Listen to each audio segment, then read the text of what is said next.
नमस्कार दोस्तों, बिहार एएनएम 10,709 पदों पर जो है क्या है खास अपडेट। क्या सुप्रीम कोर्ट से अपडेट सामने निकल के आई है और क्या जो है संविदा के टीम लीडर या क्वालिफाई के टीम लीडर जो है कर रहे हैं, उन सब सारी चीज़ों पे जो है चर्चा करने वाले हैं।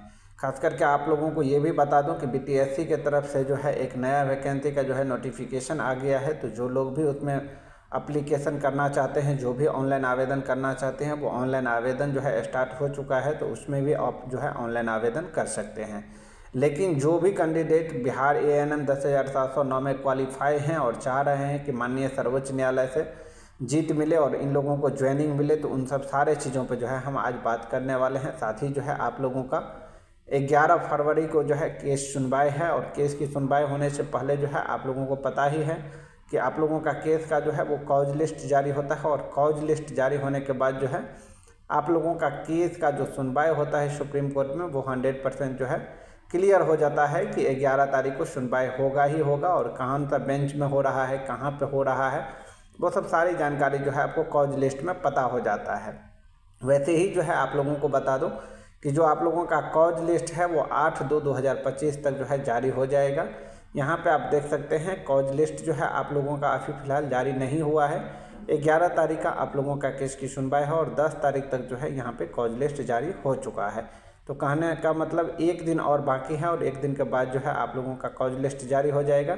उसके बाद आप लोगों का केस की जो है फाइनल सुनवाई, जो कि मेन बेंच में आप लोगों का 11 फरवरी को केस की सुनवाई होगा, वो डेट जो है आपको दे दिया जाएगा। कौन से बेंच में हो रहा है और कौन से जज जो है आपके केस की सुनवाई कर रहे हैं, वो सारी जानकारियां जो है आपको यहाँ से देखने को मिल जाएगा। यहाँ पे आप अगर नीचे आएंगे तो यहाँ पे देख सकते हैं जो कॉज लिस्ट अभी फ़िलहाल दिखाया जा रहा है वो 11 तारीख वाला में जो है अभी एम्प्टी यानी कि खाली दिखाया जा रहा है, जो कि आप लोगों को आज शाम तक भी हो सकता है कि अपडेट हो जाए, या तो कल तो है 100% आप लोगों का केस की जो है अपडेट यहाँ पे शो करने लगेगा। और उसके बाद में जो है आप लोगों को सारी प्रक्रिया बता देंगे कि आप लोगों का केस की जो सुनवाई है वो कहाँ तक पहुँची है।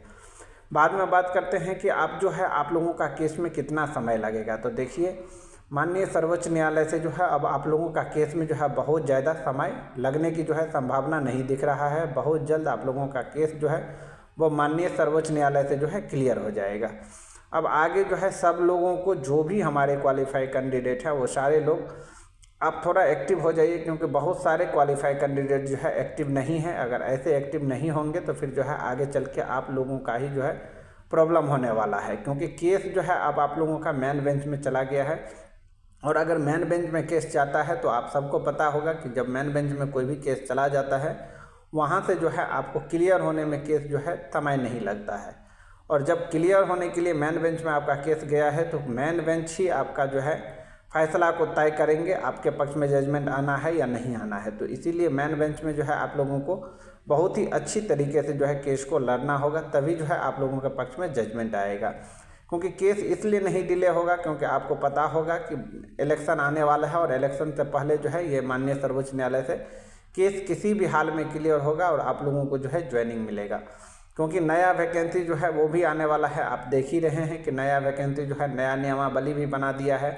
तो कहने का मतलब जो है जो भी पुराना नियमावली थी, जो 18 का नियमावली थी, जो 23 का नियमावली थी, उन सारे नियमावली को जो है अब निरस्त कर दिया गया है और फाइनली जो है नया नियमावली 2025 को जो है लागू किया गया है। और उसी हिसाब से जो है अब आपको नया भर्ती जो है देखने को मिलेगा। जो भी भर्ती आएगा वो नया भर्ती जो है आपको नियमावली 2025 के हिसाब से आपको देखने को मिलेगा। आपको पता होगा कि अर्चना के तरफ से जो है आईए किया गया है और आईए को जो है अलाउ करना है मेन बेंच में। तो जो भी आप लोगों का अब सुनवाई होगा ना, वो आप रजिस्ट्रार कोर्ट में या चैम्बर कोर्ट में आप जो है नहीं होने वाला है। जो भी 11 तारीख की सुनवाई होगा या उसके बाद जो भी माननीय सर्वोच्च न्यायालय में आप लोगों का केस की सुनवाई होगा, वो सारी सुनवाई जो है अब मेन बेंच में ही होगा। और मेन बेंच ही दिशा निर्देश तय करेंगे कि केस जो है कितने दिनों में क्लियर हो रहा है और जो सुनवाई होगा उसमें आप लोगों का पक्ष जो है किस तरीके से रखा जा रहा है, वो सारी चीज़ को जो है आपको देखने को मिलेगा। तो इसीलिए मैं सारे लोगों को बार बार बोलता हूं कि अब जो है आप लोग अगर इतना ढिलाई से अगर केस लड़ेंगे तो फिर आगे चल के जो है आप लोगों को प्रॉब्लम हो सकता है। तो इसीलिए जितने भी कैंडिडेट हैं वो सारे कैंडिडेट जो है थोड़ा एक्टिव मोड में रहें और अपनी केस के प्रति जो है ध्यान दें। क्योंकि आप लोगों को मैं एक चीज़ और क्लियर कर दूँ कि अगर आप लोग अगर अभी केस में थोड़ा ढिलाई देते हैं और कहीं ना कहीं आप लोगों को केस का जो है रिजल्ट निगेटिव देखने को मिलेगा, तो बाद में जो है आप लोगों के लिए और भी कंपटीशन जो है बहुत टफ होने वाला है।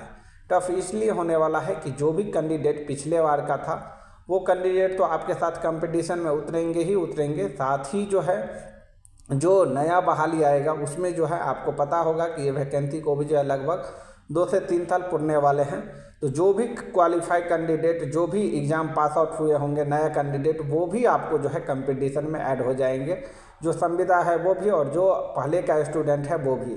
तो आप लोगों के लिए जो है इतना आसान नहीं रहेगा कोई भी कंपटीशन क्वालिफाई करना, क्योंकि यहाँ पे जो है स्टूडेंट की जनसंख्या जो है ज़्यादा होगा। तो जैसे ही स्टूडेंट की जनसंख्या ज़्यादा होगा तो आपके लिए जो है कंपटीशन उतना ही टफ हो जाएगा। तो इन सब चीज़ों को जो है आप लोगों को देखना होगा और इसको देखते हुए जो है आप लोग ज़्यादा फोकस करिए कि हम लोगों का जो भी क्वालिफाई कैंडिडेट है वो कैंडिडेट का जो है इसी वैकेंसी में, इसी केस के अंतर्गत जो है इन लोगों को ज्वाइनिंग मिल जाए, ताकि आने वाले समय में जो है फिर से इन लोगों को जो है इतना कंपटीशन का जो है झेलना न पड़े। साथ ही आपके जो भी सीनियर एडवोकेट हैं वो लगातार जो है आप लोगों का पक्ष रखेंगे।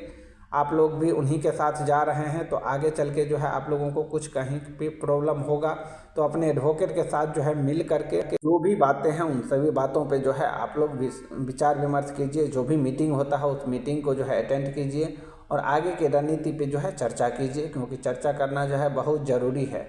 अगर आप सभी लोग एक्टिव नहीं होंगे और आप लोग अगर आगे चल के जो है ऐसे ही ढिलाई देते रहेंगे तो फिर जो है आप लोगों को रिजल्ट जो है निगेटिव देखने को मिल सकता है। तो इसीलिए मैं बार बार आप लोगों को बोलता हूँ कि केस के प्रति जो है अब थोड़ा उदासीनता नहीं दिखाइए। अब जो है अब सभी लोग थोड़ा एक्टिव मोड में आइए और सभी लोग जो है मिल के केस लड़ेंगे, तभी जो है सर्वोच्च न्यायालय में जीतेंगे।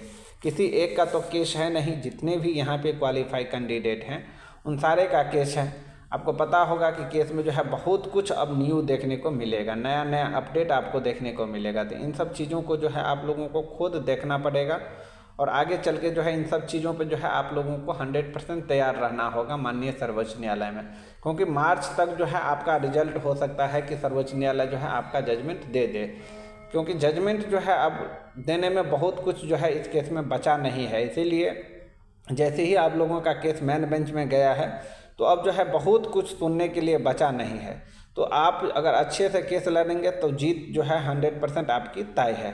बट शर्ते इसके लिए जो है आप लोगों को मेहनत तो करना पड़ेगा। लास्ट वे में आकर के अगर आप मेहनत नहीं करते हैं तो फिर जो है जजमेंट के ऊपर जो है आप लोगों को प्रभाव पड़ने वाला है। इसीलिए मैं सारे लोगों को बोलता हूं कि एक बार जो है फिर से आप लोगों को जो है एक्टिव हो जाना है और फैसला आप लोगों का जो भी सुप्रीम कोर्ट से आएगा उसी आधार पे जो है ये भर्ती आपको पूरा होगा। नया भर्ती भी बिहार तकनीकी सेवा आयोग की तरफ से जो है अब देखने को मिलेगा। तुरंत जो है नया भर्ती अनेकों पदों पर जो है आने वाला है। तो सब लोग जो है नया भर्ती के लिए भी एक्टिव रहें जिनका इसमें नहीं हुआ है, और जो भी कैंडिडेट इसमें क्वालिफाई किए हैं उन सभी कैंडिडेट को यही कहूँगा कि सब लोग जो है एक्टिव होकर के इस केस को लड़िए। जितने भी क्वालिफाई कैंडिडेट हैं सब लोग इसी में जॉब लीजिए।